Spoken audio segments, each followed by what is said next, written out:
안녕하세요. 자, 현재 6교시 수업이 또 시작이 됐습니다. 5교시 인권교육 여러분들 잘 들었죠? 6교시 가정폭력 예방 교육입니다. 인권교육의 또 하나의 작은 챕터라고 보시면 되겠죠.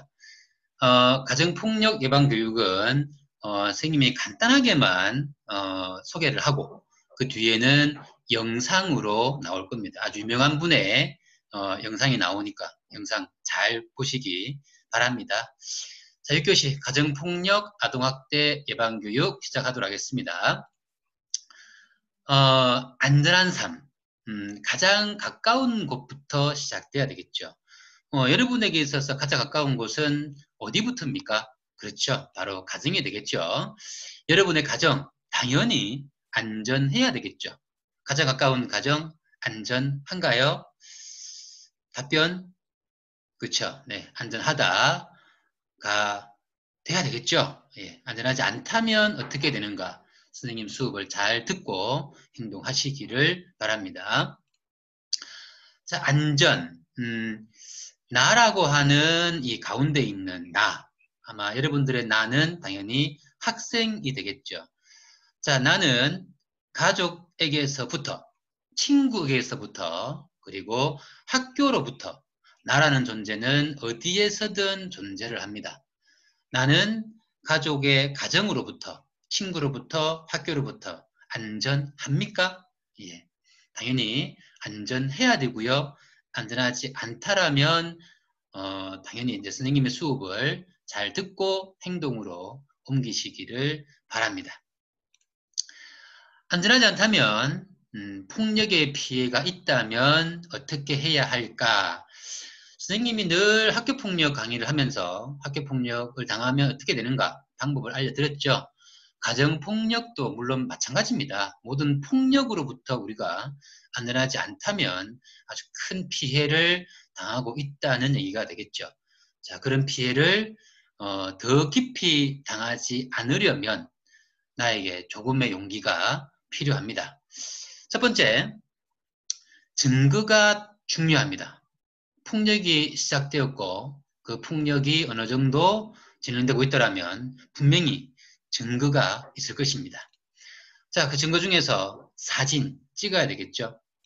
세 번째, 병원에 가야 되겠죠. 병원에서 진찰을 받고 진단서까지 받을 수도 있습니다.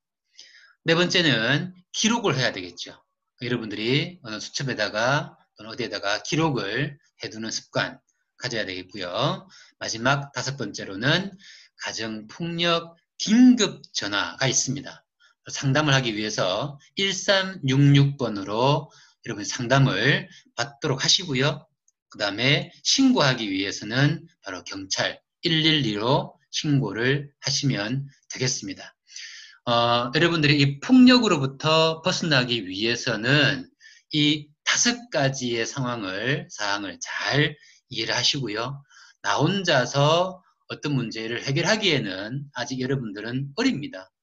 그 어린 내가 무엇인가를 한다라는 것은 쉽지 않죠. 그래서 나에게 도움을 줄 수 있는 누군가가 필요하죠. 그것이 바로 가정폭력 상담소 또는 경찰이 됩니다. 나의 가정이 좀 더 편안해지고 안전해지기 위해서 여러분들의 용기가 필요합니다. 자, 그러면 가정폭력이 뭔가 간단하게 보고 다음으로 넘어갈게요. 가정폭력이란 바로 가정 구성원 사이에서 신체적으로, 정신적으로 또는 재산상 피해를 수반하게 하는 모든 행위들이 다 가정폭력입니다. 쉽게 말하면 가정에서 일어나는 모든 폭력들을 말하는 것이 되겠죠. 법으로는 이렇게 되어 있습니다. 가정폭력 범죄의 처벌 등에 관한 특례법 제2조 제1호의 가정폭력은 어떤 것인가 이렇게 나와 있습니다. 아마 여러분들이 가정폭력법에 대해서 볼 일은 거의 없겠죠. 따라서 선생님이 인권에 대해서 여러분들에게 알려주듯이 여러분들이 가장 작은 단위인 사회 단위, 가정에서 어떠한 폭력을 당해서는 안 되겠죠. 그래서 선생님이 여러분들에게 가정폭력이 어떤 것이고 가정폭력을 당하면 어떻게 해야 되는가에 대해서 알려드리고 있습니다. 가정폭력의 종류에는 5가지가 있는데요. 그 첫 번째가 바로 신체적인 학대입니다. 여러분들이 아동학대라는 말도 같이 갑니다. 가정폭력은 물론 아빠가 엄마에게, 엄마가 아빠에게, 삼촌이 또는 뭐 등등 여러 가지 할아버지, 가정 구성원이 있겠죠. 어른들과 어른들끼리의 폭력도 가정폭력이지만 어른이 자식에게 하는 것도 역시 가정폭력이면서 아동학대에 들어가는 것이죠. 그래서 신체적인 학대가 들어갑니다. 두 번째는 정서적인 학대가 되겠죠. 신체뿐만 아니고 학생의 또는 가족 구성원의 정신까지 학대하는 경우가 정서적 학대가 됩니다. 세 번째는 경제적 학대가 되겠죠. 가족 구성원으로서 당연히 경제적으로 어떤 도움을 줘야 하는 게 당연한데 그렇지 않고 경제적으로 학대하는 경우도 가정폭력에 들어갑니다. 네 번째는 바로 성적 학대, 마지막으로 방임과 유기. 그래서 그냥 돌봐야 함에도 불구하고 돌보지 않고 그냥 내버려 두는 경우, 아파도 병원에 안 데려가고 내버려 두는 경우, 이런 경우가 방임과 유기에 속한다라고 보시면 되겠습니다. 가정폭력에 이미 알았고요. 폭력이라는 것은 범죄라는 사실, 아마 여러분들은 분명 이 사실을 알고 있을 것입니다. 따라서 사랑하는 사람, 가족이 될 것이고 그 다음에 여러분이 성장하게 되면 서로 애인관계가 되겠죠. 그것이 모두 다 사랑하는 사람이 됩니다. 사랑하는 사람 사이에 함께 있는 시간은 정말 안전하고 행복해야 되겠죠. 공간도 마찬가지입니다. 가장 안전해야 될 사랑하는 사람과의 공간, 시간. 그 시간, 공간이 폭력으로 얼룩져서야 되겠습니까? 따라서 그 폭력으로부터 여러분들이 벗어나기 위해서 가정폭력 예방교육을 잘 들으시고요. 국가의 도움을 청하는 것은 우리 모두의 권리입니다. 그래서 내가 가정으로부터 부모님과 동생과 형과 누나와 오빠와 아주 행복하게 살아갈 수 있는 권리가 누구에든지 있다라는 사실 잊지 마시고요. 오늘 가정폭력 영상에서 나오시는 인물은 바로 이분입니다. 표창원 아저씨, 여러분들 많이 들어봤을 거라고 봅니다. 특히 경찰, 프로파일러, 심리학자, 범죄심리학자 이런 걸 꿈꾸는 친구는 표창원이라는 이름을 다 들어봤을 텐데요. 제 20대, 지금 이제 21대 국회의원 뽑으셨죠. 여러분을 뽑은 게 아니고 여러분의 부모님들을 뽑았는데요. 바로 그 전 20대 국회의원이셨고요. 국회의원 용인에 있는 바로 우리 용인지방의 국회의원이셨습니다. 표창원 범죄과학연구소 소장이시고요. 현재 엑스터대학교 대학원 박사 지내셨고요. 전 경찰대학 행정학과 교수셨습니다. 전 한국성폭력상담소 전문위원이셨고요. 전 경찰청 범죄심리분석 프로파일러라고 부르죠. 자문위원이셨습니다. 자, 이렇게 유명하신 분이 가정폭력으로부터 여러분들이 어떻게 벗어나야 되고 가정폭력에서부터 발생하게 되면 어디까지 발생하느냐 아주 재밌게 영상 찍혀져 있으니까 잘 끝까지 시청하시기 바랍니다. 자, 선생님의 강의 여기까지 하고요. 지금부터 영상 보도록 하겠습니다. 이영하, 조두순, 강호순, 유영철, 정남규, 괴물이라고 불리는 사람들 100% 아동학대 피해자라고 보시면 됩니다. 유영철, 그의 끔찍한 범행을 한번 생각을 해보세요. 그가 도대체 왜 그런 범행을 저질렀을까요? 그런 범행을 통해서 뭐 부를 축적했습니까? 자신의 어떤 이득을 봤습니까? 아닙니다. 첫 출발점은 그의 부친이 저질렀던 아동학대입니다. 두 집 살림을 하면서 어머니를 둘을 두고 왔다 갔다 하고 그 사이에 있던 아들에 대해서는 존중이나 배려나 또는 애정을, 관심을 두지 않았던 것이죠. 그 부친은 살인 저지른 적이 있을까요? 강력범죄를 저지른 적이 없습니다. 단지 자신의 아들에 대해서 노출되지 않고 크게 사회 문제가 되지 않을 정도의 통제된 방식의 학대를 저질렀을 뿐이에요. 누가 더 괴물인가요? 유영철이 더 괴물인가요? 유영철이라는 괴물을 만들어낸 그 아버지가 더 괴물인가요? 왜 그러면 본인의 결심과 다르게 자기가 그렇게 싫어하던 폭력과 학대 행위를 반복하게 되는 것일까요? 그 학대와 체벌이 가지고 있는 무시무시한 기회의 박탈이라는 것이 있습니다. 거짓말이라는 학대와 체벌에 가장 빈번하게 사용되는 명분이죠. 네가 거짓말을 했으니 여기 대해서 너는 맞아야 해 라는 것이겠죠. 거짓말을 할 수밖에 없는 상황, 그것이 무엇이건 학원을 빼먹은 것이건 무엇이건 간에 어머 큰일 났네, 내가 또 이렇게 됐네 라고 했을 때 있는 그대로 이실직고 했다가는 거짓말만으로도 두드러 패는 엄마 아빠가 이런 엄청난 잘못을 저질렀는데 폭력과 체벌을 안 하겠어요? 겁나고 두려웠기 때문에 또다시 거짓말을 할 수밖에 없는 상황이 오는 거죠. 만약에 그 상황에서 폭력과 체벌이 아닌 애정과 관심과 대화, 도대체 왜 거짓말을 했는지 원인으로 들어가고 그 원인으로 들어갔을 때 얼마나 학원 가는 것이 싫었는지, 왜 그것이 이렇게 힘든지 문제의 근원적 해결이 있었더라면 상당히 다른 사람으로 성장할 수 있었을 테죠. 다른 평화적인 수단, 다른 더 효과적이고 더 오래 지속되는 수단을 배울 기회를 박탈당했기 때문에 폭력을 하지 않겠어, 폭력은 나빠라고 생각하고 그렇게 느낀다 하더라도 그것을 대체하는 다른 수단을 학습할 기회를 박탈당하는 거죠. 왜 유영철의 아버지는 유영철을 학대했을까요? 월남전 참전 군인이었고 경제적 곤란을 겪고 있었고 알코올 중독이었고 그의 아버지로부터 학대를 받았을 테죠. 이러한 역사적 연결고리, 사회적 상황, 군대의 문제, 우리 사회 폭력을 용인하는 문화, 술에 관대한 분위기, 이 모든 것들이 다 그러한 아동학대의 사회적이고 배경적인 원인이라고 볼 수 있는 거죠. 결국 뭐죠? 국가가 책임이 있잖아요. 그리고 이러한 폭력을 막아내기 위해서 당연히 자신들의 노력을 행해 나가야 하는 거죠. 국가가 왜 존재합니까? 국민들을 보호하기 위해서지. 가해자에 대한 처벌 당연히 해야 하죠. 당연히 해야 하지만 그것만으로 그쳐서는 안 되는 것이고 그들이 왜 이 상태에 왔는지에 대한 깊은 고찰과 우리가 놓친 그 피해자들이 가해를 남에게 행사하는 상황이 되기 전에 피해자일 때 가서 구출해줘야 하는 거예요. 그런 피해자들이 성장하는 과정에 본인도 그것이 꼭 가해로만 나타나진 않거든요. 우울증에 걸리게 되고 삶에 대한 회의를 느끼게 되고 이런 상황에 처해 있을 때 이분들이 나 좀 도와주세요 라고 호소할 만한 장소와 사람들과 기관들이 존재해야 합니다.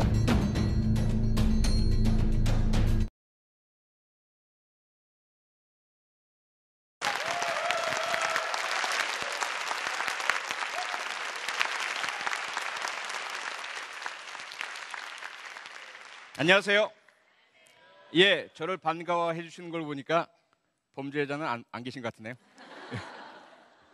예, 우리 아이들 어린이 하면은 어떤 말이 떠오르십니까? 저는 생동감, 천진난만, 순수, 그렇죠? 무궁무진, 희망, 꿈. 우리 아이들에게 좋은 것만 보여줘도 시간이 부족하죠. 그런데 오늘 저는 그런 좋은 이야기 말고요, 슬프고 우울하고 답답하고 충격적인 이야기들을 하려고 합니다. 우리 아이들을 위해서 좀 들어주시고요. 가능하다면 저와 제 강의를 들어주시는 여러분들과 방송을 봐주시는 분들, 또 인터넷에서 동영상으로 봐주시는 분들이 함께 뜻을 모아서 세상을 좀 바꿨으면 좋겠습니다. 어떻게 무엇을 바꿀까요? 한번 차분히 따져보도록 하겠습니다. 이 사람들 혹시 아는 분 계신가요? 사촌 또는 뭐 펜팔 친구 또는 트위터 팔로워, 페이스북 프렌드, 제프리 데머, 헨리 리 루카스, 존 웨인 게이시, 혹시 테드 번디, 악명 높은 연쇄살인범들이죠. 미국에. 그리고 이 사람은요, 조금 낯이 익죠? 예, 희대의 연쇄살인범 유영철, 그리고 저보다 좀 잘생겼습니다. 그래서 미남 살인범이라고 한때 나왔던 강호순, 그리고 서울 서남부 연쇄살인 사건 범인 정남규, 그리고 또 한 명이 있습니다. 이 사람은 이렇게 말씀드리면 기억하실 것 같아요. 웃음소리가 기분 나빠서 살인을 했다. 묻지마 살인범, 신정동에서 자기와 아무런 상관도 없습니다. 돈을 뺏으러 들어간 것도 아니에요. 그냥 기분 나쁘고 답답하고 울적하고 죽고 싶은데 어디선가 웃음소리가 들리니까 뭐야, 난 이렇게 비참하고 살기 싫고 내일에 대한 희망도 아무것도 없는데 너희들 뭐가 좋다 이렇게 웃어? 이러면서 들어가서 그 집 식구들에게 무작정 칼과 흉기를 휘둘렀던 범인이죠. 이 사람들 사이의 공통점은 무엇일까요? 아동학대 피해자들이죠. 이들이 어렸을 때에는 이들이 원래부터 처음부터 살인마였나요? 그렇지 않죠. 우리 아이들과 똑같이 어린이였죠. 그런데 이들이 자신의 부모로부터 끔찍한 학대를 또는 아주 은근하고 정서적인 학대를 오랜 기간 받았던 사람들입니다. 모든 결과에는 원인이 있죠. 그리고 과정이 있습니다. 원인과 과정 없이 결과만을 우리가 알 수는 없죠. 그럼 이러한 결과가 되기까지 어떠한 과정이 어떤 원인이 작용했을까요? 그걸 한번 살펴보도록 하겠습니다. 이 사람이 한 말을 한번 보십시오. 조금 연세가 있으신 우리 부모님께서는 아실 거예요. 93년 7월부터 94년 9월까지 모두 5분의 무고한 사람들을 납치해서 살해하고 그리고 증거인멸을 위해서 그 시신을 소각까지 해버렸던 끔찍했던 범죄자들, 지존파라고 불렸던 그 범죄자 집단의 행동대장이었죠. 김현양이라는 사람. 이 사람이 한 이야기는 다른 범죄자들처럼 고개 숙이고 잘못했습니다. 죄송합니다. 피해자와 유가족께 사죄드립니다. 이런 얘기가 아니었죠. 더 못 죽인 게 한이다. 그리고 나서 당신은 어머니도 없고 아버지도 없습니까? 라는 어떤 기자의 질문에 어머니요? 내 어머니를 좀 더 일찍 내 스스로 살해하지 못한 게 한입니다. 이런 얘기를 합니다. 어떻게? 흔히 말하는 사이코패스일까요? 날 때부터 그랬을까요? 저는 그렇게 생각하지 않습니다.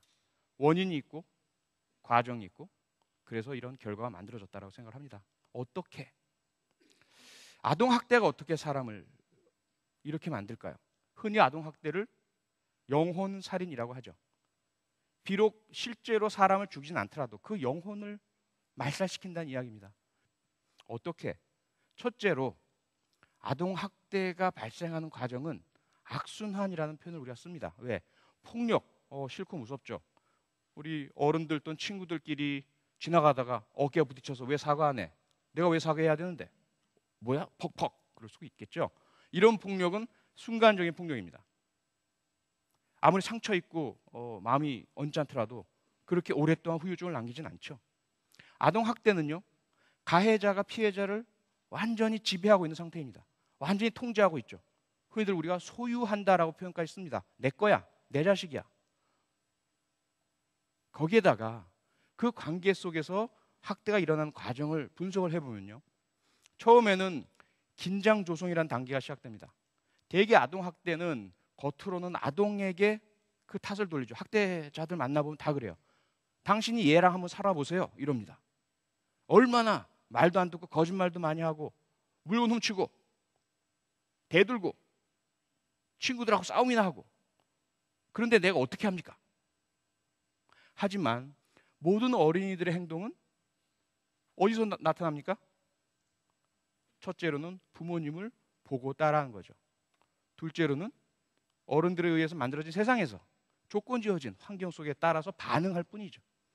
그렇게 본다면 그런 학대자들, 가해자들의 이야기는 전혀 맞지 않습니다. 그럼 그들이 가해하고 학대한 이유는 뭘까요? 그건 다 자기 때문입니다. 자기들.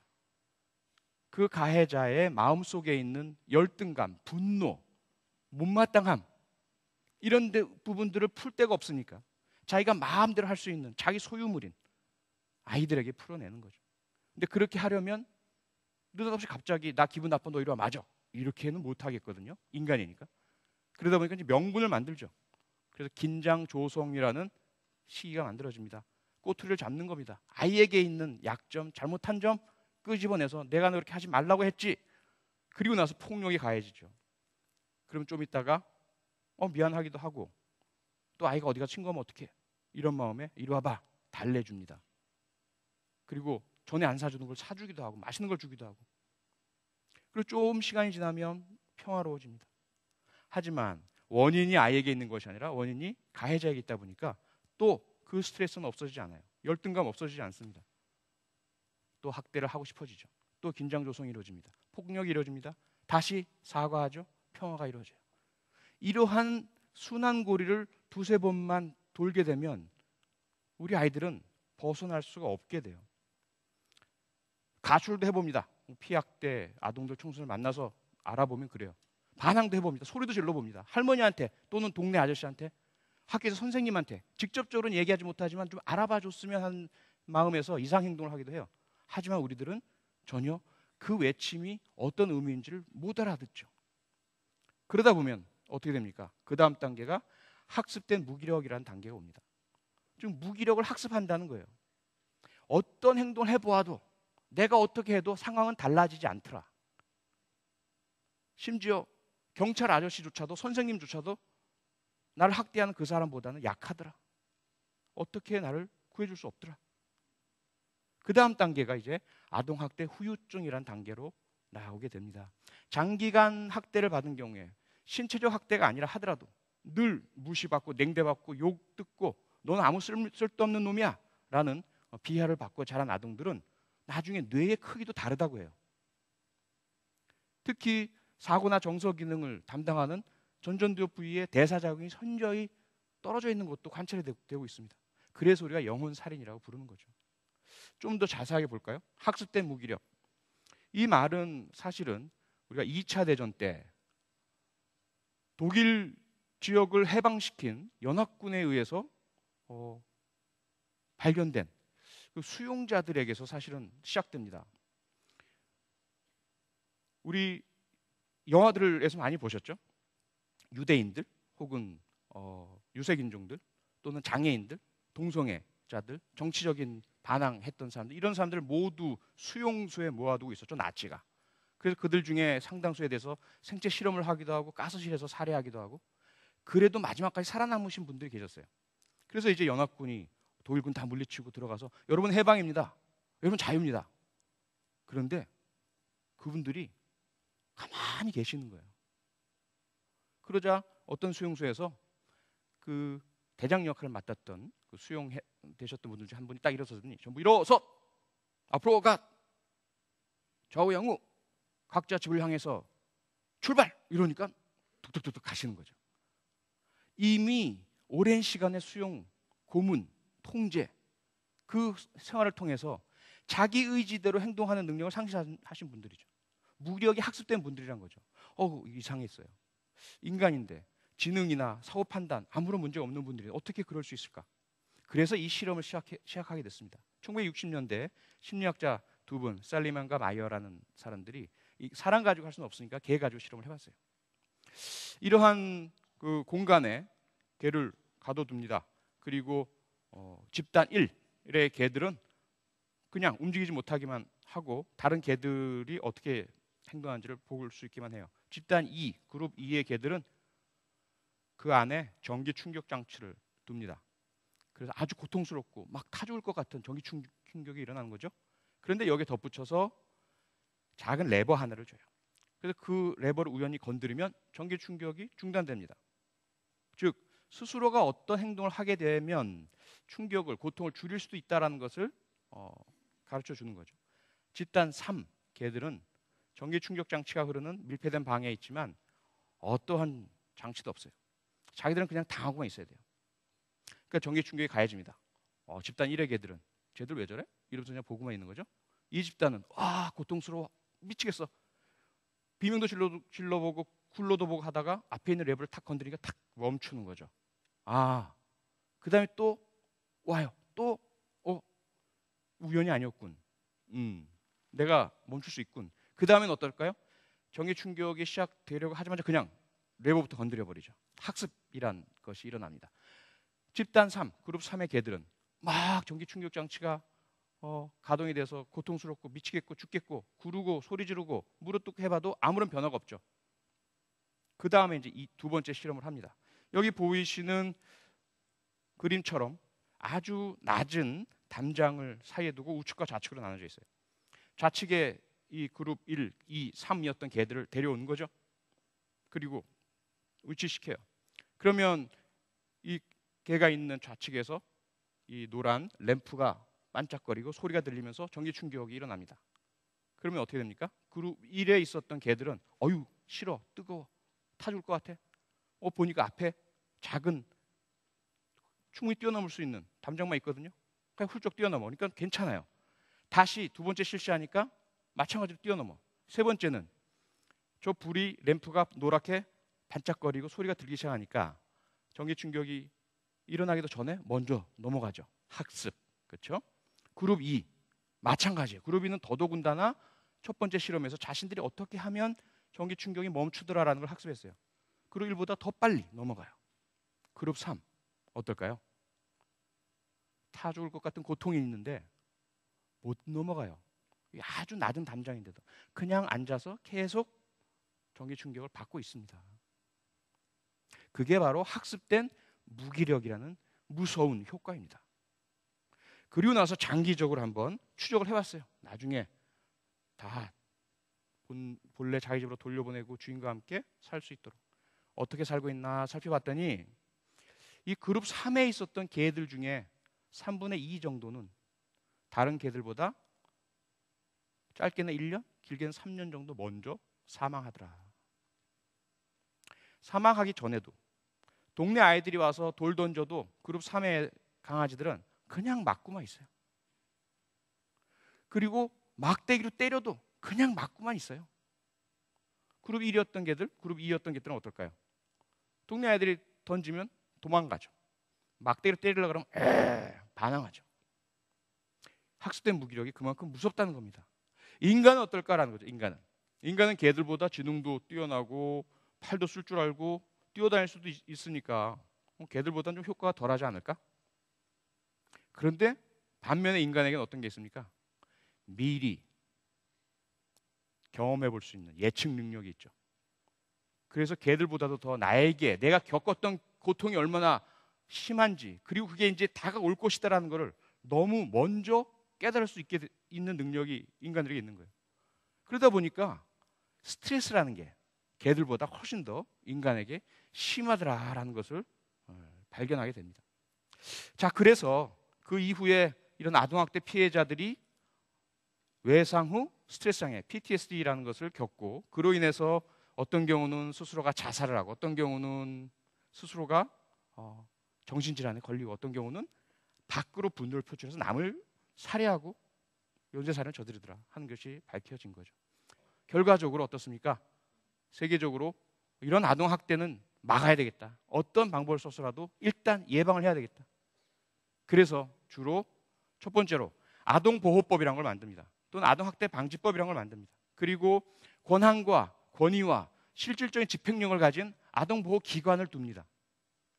그래서 비록 친권, 양육권을 가진 부모라 하더라도 학대를 할 경우 첫 번째는 학대를 하지 않고 아동을 양육할 수 있는 방법을 가르쳐 주지만 그래도 안 될 경우는 친권과 양육권을 박탈하죠.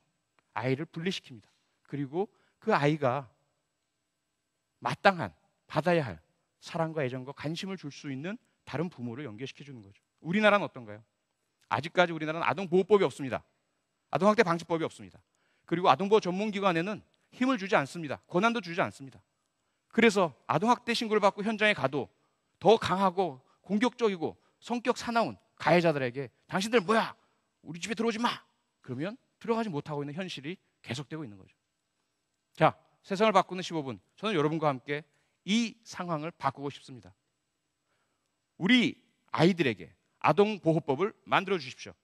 우리 아이들에게 아동보호기관을 만들어 주십시오. 그들에게 권한을 주십시오.